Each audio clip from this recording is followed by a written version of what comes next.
नमस्कार साथियों। जैसा कि हम पहले वीडियो में देख चुके हैं संधि और उसके भेद के बारे में, और हमने संधि की परिभाषा को भी देखा है। तो संधि का जो पहला भेद होता है स्वर संधि। अब हम इस वीडियो में हम स्वर संधि के भेद को पढ़ेंगे। जैसा कि हमने स्वर संधि के सारे भेदों के बारे में आपको बताया था। क्या है?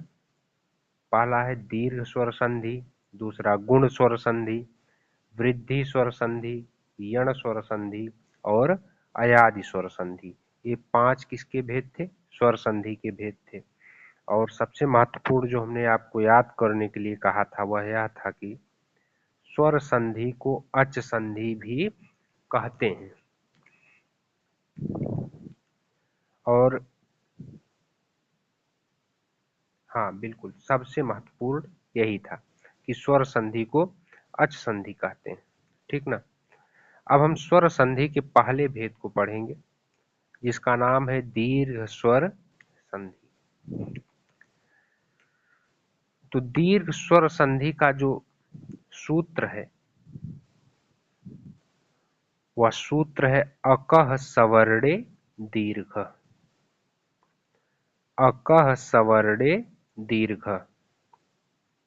सबसे पहले इस सूत्र को समझने की जरूरत है। अगर यह सूत्र हमको समझ में आ गया तो फिर संधि हमसे कभी गलत नहीं होगी। ठीक है ना? तो सूत्र से व्याख्या हमने यहाँ पर क्लियर करने के लिए लिख दिया है। तो सूत्र में जो पहला शब्द है वह है अकः। अकः क्या है? तो अकः, अक एक प्रत्याहार है। अक क्या है? एक प्रत्याहार है जिसमें 5 वर्ण आते हैं। अ, ई, उ, री, लृ।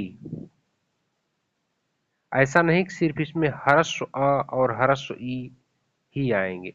इसमें जितने वर्ण हैं इनका ह्रस्व और दीर्घ दोनों आएगा अक प्रत्याहार के अंतर्गत। देखिए आगे लिखा हुआ है, इसी प्रकार इसी प्रत्याहार से इनके दीर्घ वर्णों आ, ई, उ, री का भी बोध होता है। अब पहला वर्ण समझ में आ गया कि अक क्या है? एक प्रत्याहार है जिसमें ह्रस्व या दीर्घ आ, ई, उ, री का बोध होता है। एक वर्ण इसमें लृ भी आता है जिसका प्रयोग प्रायः संस्कृत की संधि में मिलता है, हिंदी में कम मिलता है, लेकिन उदाहरण मिल जाता है। दूसरा शब्द है इसका दोस्तों सवर्णे। सवर्णे का मतलब समान वर्ण आए तो। अब समान वर्ण क्या होंगे? सवर्णे का हमने लिख दिया सवर्ण अक, अर्थात पूर्व वर्ण भी अक हो और पर वर्ण भी अक हो। यानी पहले अक आए और बाद में भी सवर्णे यानी सवर्ण अक, यानी समान ह्रस्व या दीर्घ आ, ई, उ, री, लृ आए तो दोनों मिलकर के क्या हो जाता है? दीर्घ आ, ई, उ, री हो जाता है। ठीक है ना? तो कुल मिला के क्या हुआ कि पूर्व वर्ण अक हो और पर वर्ण भी अक हो तो दोनों मिलकर के दीर्घ आ, ई, उ, री हो जाएगा। ठीक ठीक ना? अब संक्षेप में क्या है इसकी परिभाषा देख लीजिए। परिभाषा क्या कहती है? जहां ह्रस्व या दीर्घ अ, ई, उ, री, लृ के बाद ह्रस्व या दीर्घ आ, ई, उ, री आए तो दोनों मिलकर के दीर्घ आ, ई, उ, री हो जाते हैं।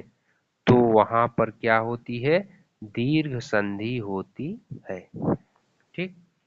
अब एक जो वर्ण यहाँ पे आया है लृ वर्ण, जिसका प्रयोग संस्कृत में तो मिलता है लेकिन हिंदी में नहीं मिलता।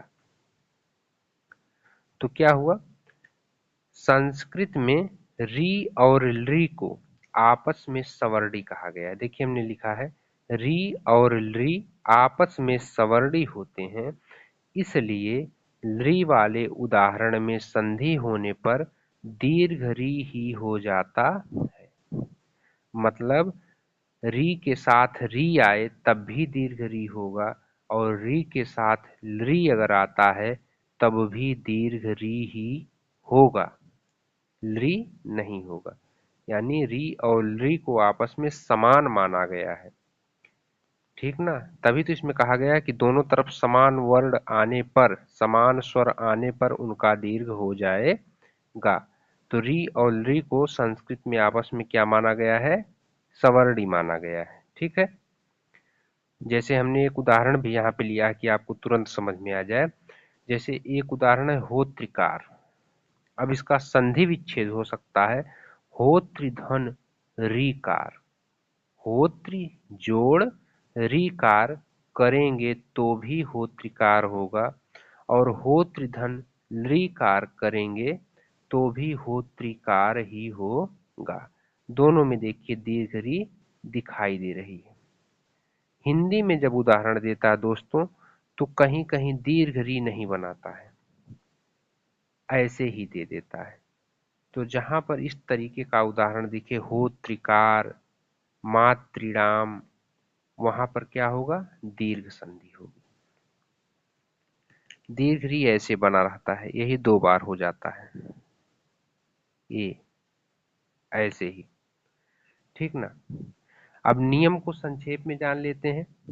अब बहुत सारे लोगों को ये कंफ्यूजन होगा कि क्या दोनों साइड अगर आ रहा है, यानी पूर्व वर्ण और पर वर्ण अगर आए तो क्या दोनों साइड समान आए? अर्थात अगर इस साइड भी ह्रस्व आ रहा है तो क्या दूसरे साइड भी ह्रस्व आ ही आना चाहिए? बहुत सारे लोगों के मन में सवाल होगा। तो ऐसा नहीं है। अगर एक साइड ह्रस्व आ रहा है तो दूसरे साइड ह्रस्व आ ही आए, या एक साइड ह्रस्व ई आ रही है तो दूसरे तरफ यानी पूर्व वर्ण ह्रस्व ई है तो पर वर्ण ह्रस्व ई हो, ऐसा बिल्कुल नहीं। इसकी कितनी कंडीशन बनेगी ये यहाँ पे लिखा हुआ है, हम आपको बताते हैं। अगर एक साइड यानी पूर्व वर्ण छोटा आ है अर्थात ह्रस्व आ है, तो दूसरे साइड ह्रस्व आ भी आ सकता है, दीर्घ आ भी आ सकता है, लेकिन दोनों साइड क्या होने चाहिए? आ ही होने चाहिए। आ के बाद ई नहीं होना चाहिए। अगर आ रहा है तो धन के इस साइड भी आ हो और धन के इस साइड भी आ हो, यानी पूर्व वर्ण भी आ हो और पर वर्ण भी आ हो, तभी दोनों मिलकर के क्या होगा? दीर्घ आ बनेगा, ठीक। इसका कोई मतलब नहीं कि एक साइड क्या है और दूसरे साइड क्या है, लेकिन दोनों साइड क्या होने चाहिए? आ होने चाहिए, चाहे ह्रस्व हो चाहे दीर्घ हो, चाहे ह्रस्व और दीर्घ हो, इससे कोई मतलब नहीं। बस समान वर्ण होने चाहिए तभी उसका दीर्घ होगा। देखिए कितनी कंडीशन बनती है। अ जोड़ आ बराबर क्या बना? आ। फिर दीर्घ आ जोड़ ह्रस्व अ बराबर क्या बना? दीर्घ आ। फिर दीर्घ आ जोड़ दीर्घ आ, तब भी क्या बना? दीर्घ आ। फिर ह्रस्व अ जोड़ ह्रस्व अ क्या बना? दीर्घ आ। इसी तरीके से ह्रस्व ई अर्थात छोटी ई जोड़ छोटी ई बराबर क्या बनी? बड़ी ई। इसी तरीके से बड़ी ई जोड़ बड़ी ई बराबर क्या बनी? बड़ी ई। छोटी ई जोड़ बड़ी ई बराबर क्या बनी? बड़ी ई। बड़ी ई जोड़ छोटी ई बराबर क्या बनी? बड़ी ई। छोटा ऊ जोड़ छोटा ऊ यानी ह्रस्व ऊ जोड़ ह्रस्व ऊ बराबर क्या बना? दीर्घ ऊ। बड़ा ऊ जोड़ बड़ा ऊ बराबर क्या बना? बड़ा ऊ। बड़ा ऊ जोड़ छोटा ऊ बराबर क्या बना? बड़ा ऊ।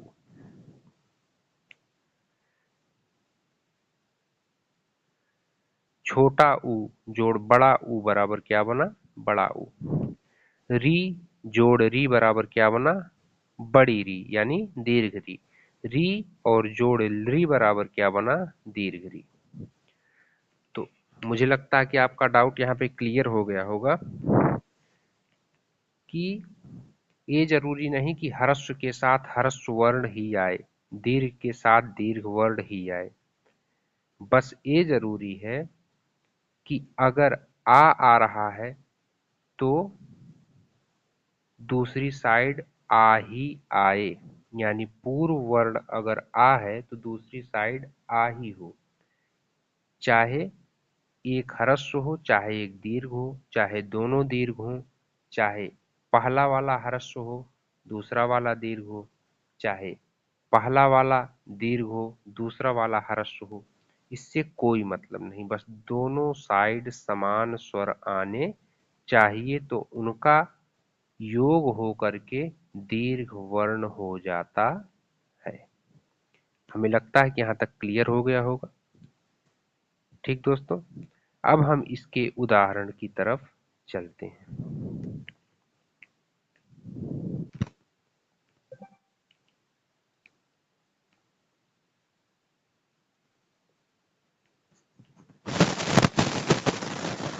दोस्तों, हमने दीर्घ संधि को देखा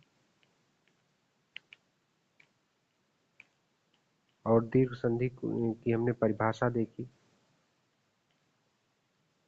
अब हम दीर्घ संधि के उदाहरण को देखेंगे। तो सबसे पहले हम बता देना चाहते हैं आपको दीर्घ संधि के ट्रिक के बारे में।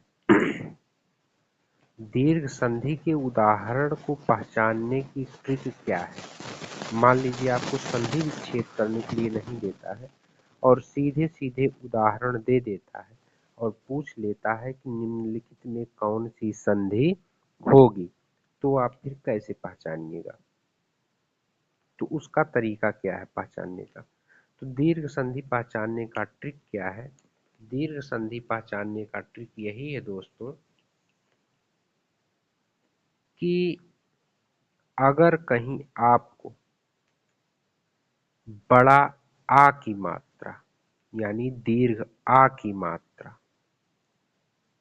बड़ी ई की मात्रा, बड़े ऊ की मात्रा और बड़ी री की मात्रा दिखाई दे तो आप क्या जान जाएंगे कि यहाँ पर दीर्घ संधि है। और यह मात्रा हमेशा वर्ण के बीच में ही लगी मिलती है। ठीक ना। अब देखिए पहचानने की ट्रिक क्या हुई कि अगर आपको दीर्घ आ दिखाई दे, दीर्घ ई दिखाई दे, दीर्घ ऊ दिखाई दे, दीर्घ री दिखाई दे, कहीं कहीं हिंदी में दीर्घ री ना दे करके सिंगल री दे देता है, तो उसमें परेशान होने की जरूरत नहीं, वो उदाहरण पहचान में आ जाता है। तो दीर्घ आ, दीर्घ ई, दीर्घ ऊ, दीर्घ री अगर दिखाई दे बीच में तो क्या समझना है कि यहाँ पर 99% चांस है कि दीर्घ संधि होगी। चलिए उदाहरण देखते हैं। तो पहला उदाहरण हमने लिया है पुस्तकालय। क्या लिया है, पुस्तकालय। अब समझना है इसको, पुस्तकालय इसका विच्छेद क्या हुआ।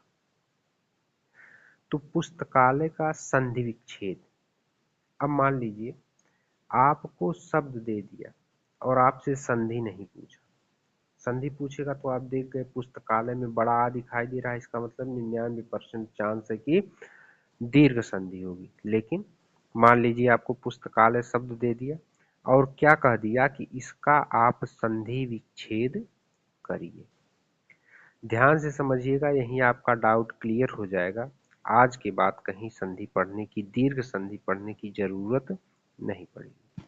तो क्या होगा, पुस्तकालय हमने क्या कहा कि अगर कहीं दीर्घ आ, दीर्घ ई, दीर्घ ऊ, दीर्घ री दिखाई दे तो समझ लेना है दीर्घ संधि है बीच में।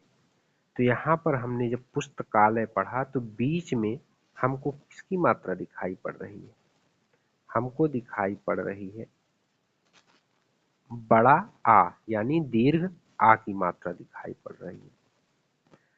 जब दीर्घ आ की मात्रा दिखाई पड़ रही है तो जब हम दीर्घ आ देख लिए और पहचान लिए कि यहाँ पे दीर्घ संधि है तो तुरंत हमारा ध्यान इसके नियम की तरफ जाना चाहिए कि दीर्घ आ बना किससे था। तुरंत हमारे दिमाग में चीज आ जानी चाहिए कि सर ने बताया था कि समान स्वर अगर मिलते हैं तो दीर्घ हो जाता है उसी स्वर का। तो यहाँ पर दीर्घ आ का उदाहरण मिला है तो इसका मतलब ये हुआ कि धन के पहले अर्थात पूर्व वर्ण में भी आ आएगा और धन के बाद अर्थात पर वर्ण में भी आ आएगा।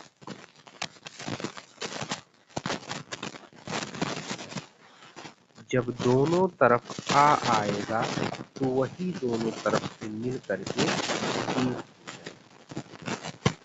क्या समझना है, यहाँ पर बड़ा आ दिखाई दिया।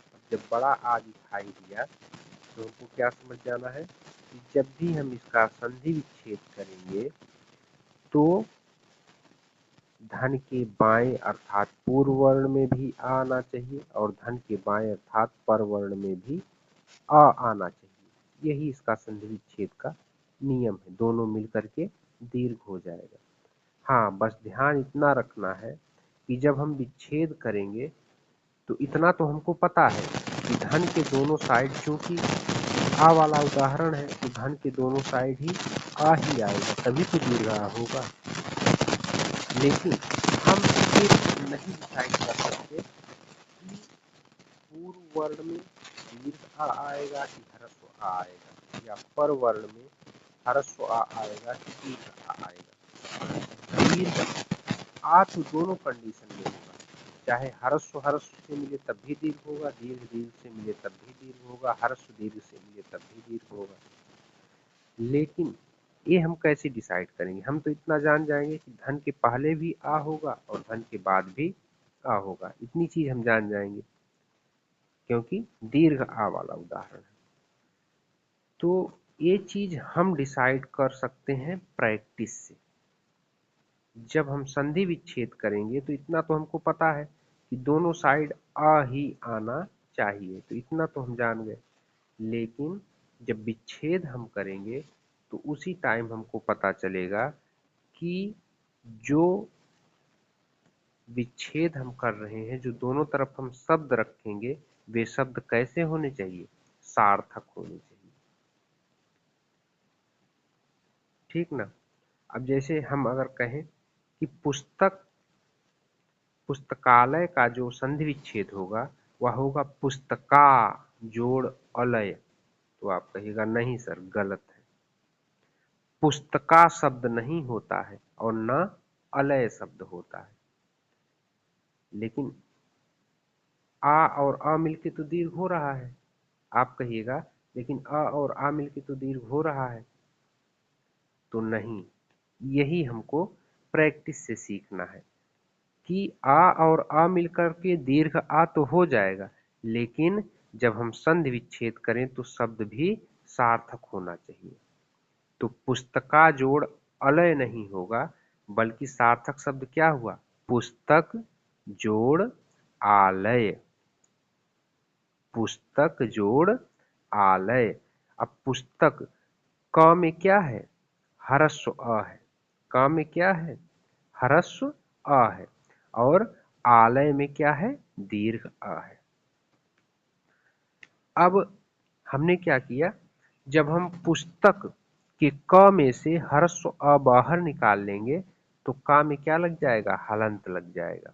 ठीक, और पुस्तक के क वाला आ और आलय वाला आ मिलकर के क्या हो जाएंगे, दीर्घ आ हो जाएंगे। जब दीर्घ आ हो जाएंगे तो फिर पुस्तक जोड़ आ जोड़ लय, तो आ में किस में मिल जाएगा, का में मिल जाएगा, पुस्तका और लय क्या बन गया, पुस्तकालय। इसी तरीके से हम दूसरा उदाहरण देखते हैं क्या है उदाहरण? रविंद्र। अब यहाँ पे हमने देखा, यहाँ पे तो दीर्घ ई दिखाई दी, तो तुरंत हमारे दिमाग में आया कि यहाँ पर संधि कौन सी होगी? दीर्घ संधि होगी। इतना तो हम जान गए। अब मान लीजिए दे दिया कि रविंद्र में कौन सी संधि है, तो आप बता दीजिएगा। दीर्घ ई दिखाई दे रहा है, इसलिए यहाँ पर दीर्घ संधि होगी। लेकिन मान लीजिए शब्द रविंद्र दे दिया और आपसे कह दिया कि इसका संधि विच्छेद करिए, तो आपने देखा कि उदाहरण किसका है? दीर्घ ई का है। तो जब भी हम इसका संधि विच्छेद करेंगे तो धन के बाएं अर्थात पूर्व वर्ण में ई ही आएगा, वो चाहे ह्रस्व ई आए चाहे दीर्घ ई आए। और धन के दाएं अर्थात पर वर्ण में भी ई आएगा, वो चाहे ह्रस्व ई आए चाहे दीर्घ ई आए। क्योंकि दीर्घ ई तभी होगा जब ई का मेल ई से होगा, चाहे ह्रस्व ई हो चाहे दीर्घ ई हो, ये मायने नहीं रखता। ये जब हम विच्छेद करेंगे तो देखेंगे कि कौन सा शब्द सार्थक है, उसी टाइम डिसाइड हो जाएगा। लेकिन हाँ, इतना जरूर डिसाइड रहेगा कि दोनों तरफ ई ही आना चाहिए, तभी दीर्घ ई बनेगा। तो जब भी हम डिसाइड करेंगे, जब भी हम विच्छेद करेंगे, तो दोनों तरफ जो हम डिवाइड करेंगे, जब विच्छेद करेंगे तो देखेंगे कि जब हम शब्द को तोड़ें तो दोनों तरफ ई और ई आना चाहिए, ह्रस्व या दीर्घ जो भी हो। और जब विच्छेद करेंगे तो देख लेंगे कि कौन सा शब्द सटीक बैठ रहा है, ह्रस्व वाला कि दीर्घ वाला, कौन सा शब्द सार्थक है। होना तो दोनों तरफ ई होगा, तभी दीर्घ ई होगा, लेकिन हमको सार्थक शब्द देखना पड़ेगा कि कौन सा शब्द सार्थक होगा। तो ये हमको प्रैक्टिस से आ जाएगा। तो शब्द है रविंद्र। ठीक, तो रविंद्र है तो हम ये तुरंत जान गए कि बड़ी ई की मात्रा है, तो इसका जब भी हम विच्छेद करेंगे तो धन के पहले भी ई आएगा, चाहे ह्रस्व आए चाहे दीर्घ आए, और धन के बाद भी ई आएगा, चाहे ह्रस्व आए चाहे दीर्घ आए, तभी दोनों मिलकर दीर्घ हो जाएगा। तो जब हमने रविंद्र देखा तो जान गए क्या है? दीर्घ है। तो इसका हमने विच्छेद किया, रवि जोड़ इंद्र। अब रवि में छोटी ई है और इंद्र में छोटी ई है, तो छोटी ई और छोटी ई जब मिले तो क्या हो गए? बड़ी ई, अर्थात दीर्घ ई बन गए। ठीक, और दीर्घ ई किस पे आ जाएगा? वा पे आ जाएगा। क्या बन गया? रविंद्र। इसी तरीके से हमने भानुदय उदाहरण को देखा, तो देखते ही क्या जान गए कि बड़े ऊ की मात्रा है, यानी दीर्घ ऊ की मात्रा लगी है, तो कौन सी संधि होगी? दीर्घ संधि होगी। अब इसका विच्छेद हमको करना होगा, तो चूंकि हम समझ गए कि बड़ा ऊ अर्थात दीर्घ ऊ वाला उदाहरण है, तो धन के बाएं भी ऊ होगा, यानी पूर्व वर्ण भी ऊ होगा, और धन के दाएं यानी पर वर्ण भी ऊ होगा, चाहे ह्रस्व आए चाहे दीर्घ आए। जब विच्छेद करेंगे देखेंगे कि कौन सा शब्द सार्थक है, उसी हिसाब से ह्रस्व और दीर्घ हो जाएगा। लेकिन चूंकि दीर्घ ऊ वाला उदाहरण है, इसलिए विच्छेद करते टाइम इतना जरूर क्लियर हो जाता है देख करके ही कि दोनों तरफ ऊ ही आएगा, चाहे ह्रस्व आए चाहे दीर्घ आए, तभी मिलकर के दीर्घ होगा। तो क्या हुआ? हम जब करें तो इसका विच्छेद किए तो क्या हमको दिखाई दिया? भानुदय। और हमने क्या किया? भानु जोड़ उदय। अब भानु का छोटा ऊ और उदय का छोटा ऊ मिलकर के क्या बन गया? बड़ा ऊ, अर्थात दीर्घ ऊ बन गया। अब जब दीर्घ ऊ बन गया तो दीर्घ ऊ किस पे जाएगा? ना पे जाएगा, तो क्या बन गया? भानु और दय, भानुदय। अब तीसरा वाला उदाहरण, चौथा उदाहरण सॉरी, मातृणम। क्या है? मातृणम। अब हमने देखा कि यहाँ पर दीर्घ री है, और जैसे ही हमको दीर्घ री दिखाई दी, हमारे दिमाग में क्या आया? यह दीर्घ संधि का उदाहरण है। और जब री दिखाई दी तो हमारे दिमाग में क्या आया कि धन के बाएं भी अर्थात पूर्व वर्ण भी री होगा और धन के बाएं भी री होगा और धन के दाएं भी अर्थात पर वर्ण भी क्या होगा री होगा। बाएं भी री होगा और दाएं भी री होगा तभी तो मिलके दीर्घ री होगा। तो क्या हुआ, हम जब भी तोड़ेंगे जब भी विच्छेद करेंगे तो इसको देख के जान गए क्या है, री वाला उदाहरण है और दीर्घ री है, तुरंत जान गए दीर्घ री है तो दोनों तरफ तो री आएगा, ये तो फिक्स हो गया। और जब ये फिक्स हो गया तो हम तुरंत देख लेंगे कौन सा शब्द सार्थक है जिसमें दोनों तरफ री आ रहा है, उसी हिसाब से हम उसका विच्छेद कर देंगे। तो हमने किया मातृजोड़ ऋणम। अब मातृकारी और ऋणमकारी, मातृकारी और ऋणमकारी दोनों मिलकर के क्या बन गए, दीर्घ बन गए। और दीर्घ किस पे आ गया, ता पे आ गया, तो क्या बन गया, मातृणम। मुझे लगता है कि आपको समझ में आ रहा होगा। अब हम कुछ विशेष उदाहरण देख लेते हैं। जैसे पहले आ वाला उदाहरण देखिए तो क्या हो गया, जैसे उदाहरण हमने लिया वाचनालय। अब वाचनालय क्या आ गया, आ गया तो हम क्या जान गए कि ये दीर्घ संधि का तो उदाहरण है और चूंकि बीच में बड़ा आ रहा है इसलिए जब भी हम इसका विच्छेद करेंगे तो पूर्व वर्ण भी अ होगा और पर वर्ण भी आ होगा।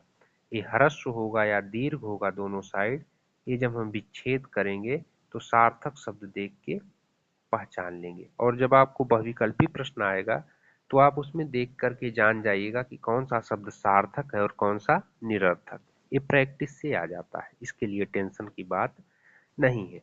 बस इतना पहचानिए कि जब बड़ा आ दिख गया तो जान गए हम दीर्घ संधि है और जब इसका हम विच्छेद करेंगे तो देख लेंगे कि दोनों साइड आ ही आना चाहिए तभी मिलकर के क्या हो गया, दीर्घ होगा। तो वाचनालय क्या होगा, वाचन जोड़ आलय। शस्त्रागार, शस्त्र जोड़ आगार, इधर का ह्रस्व और इधर का दीर्घ मिलके क्या बन गया, दीर्घ बन गया। सत्य जोड़ आग्रह, सत्याग्रह। राम जोड़ अवतार, रामावतार।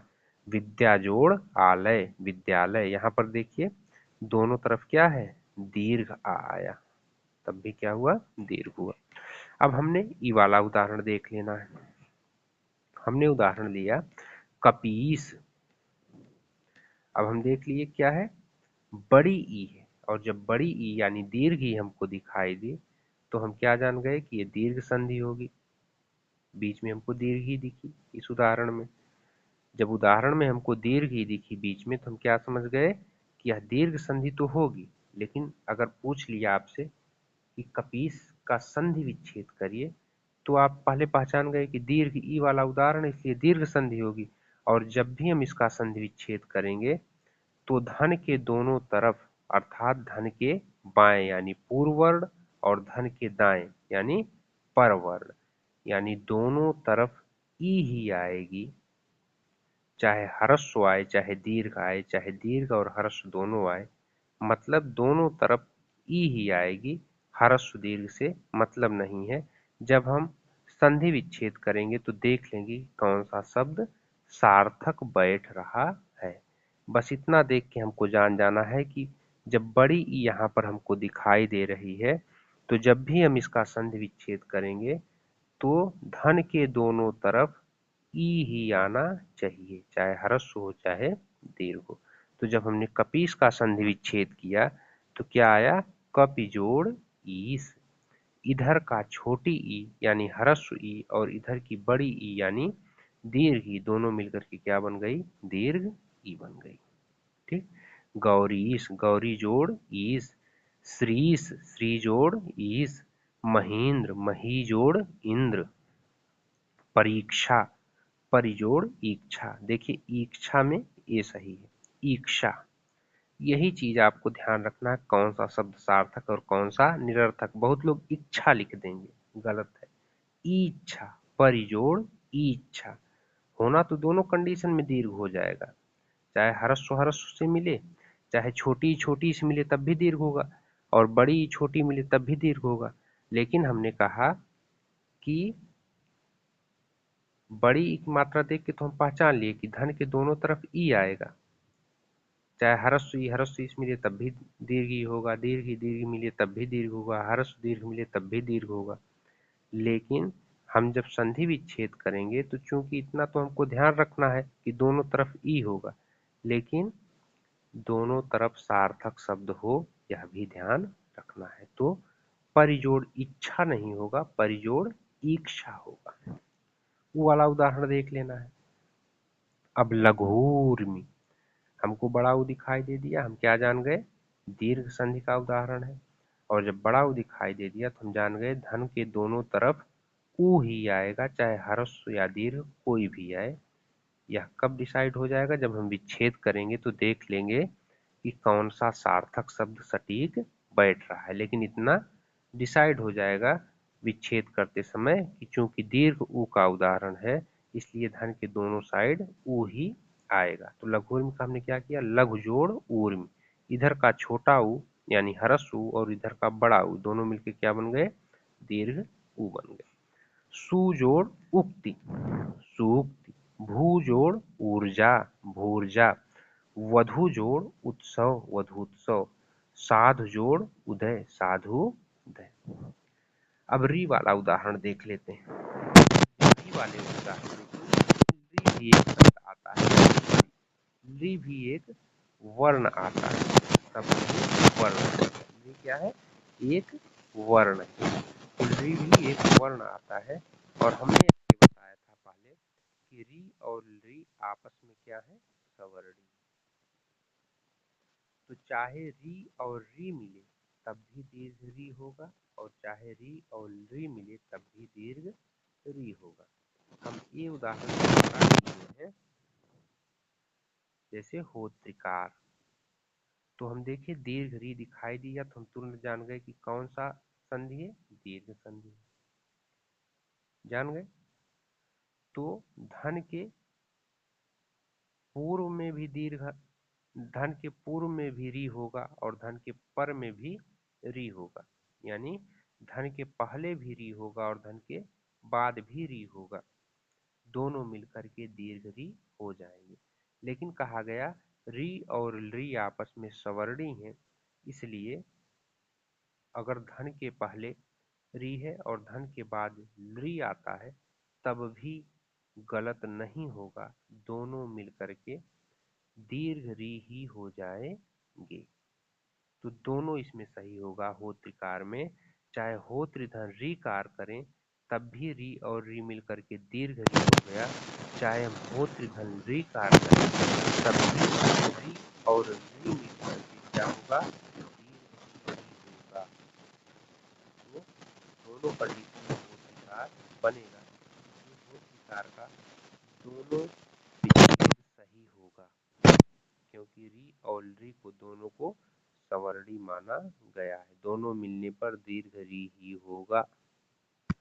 समझ में आ गया। अब उदाहरण देखिए, मातृण। दीर्घ री हमने देखिए क्या जान लिया, कौन सा है, दीर्घ संधि है।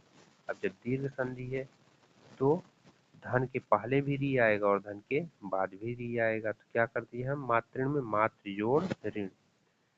पितृणम, फिर वही आया। तो पितृणम हमने देख लिया कि दीर्घ है, जब दीर्घ देख लिया तो डिसाइड कर लिया धन के पहले भी री और धन के बाद भी री, तो क्या होगा, पितृजोड़ ऋणम, दोनों मिलकर के क्या हो जाएगा, पितृणम। दीर्घ री दो बार ऐसे आता है, यही दीर्घ री का चिन्ह है।